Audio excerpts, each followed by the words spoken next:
Welcome back to 66 and 26. We're in Romans 9 to 11 today. And let's just say it out loud.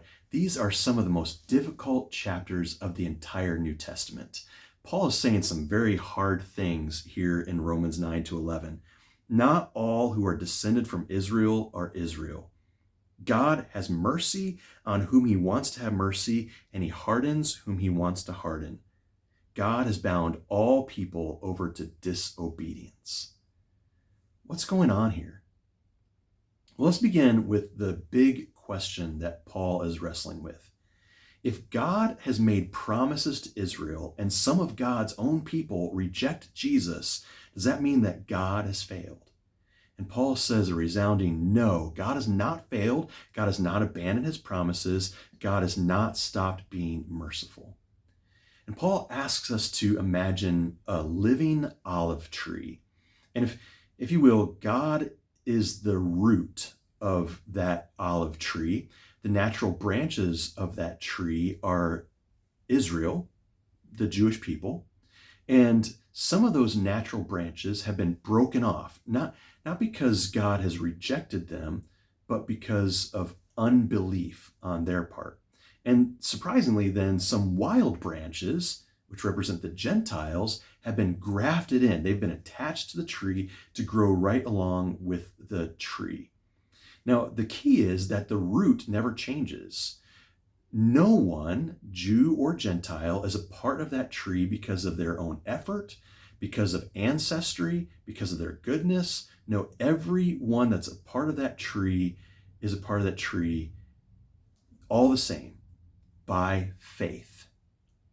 So when Paul is saying that some people are hardened, Paul is also saying they were broken off because of unbelief. They did not submit to God's righteousness. There's real responsibility for those who reject God and reject Christ, and there's real mercy for everyone who comes to know Jesus. I think Paul is really saying in this whole thing kind of boils down to God is God, we are not. God's mercy is not something that we control or maybe even understand, and salvation is not something we earn.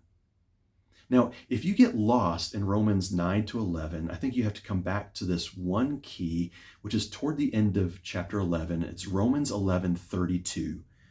For God has bound all people over to disobedience so that he may have mercy on them all. This is the heart of it.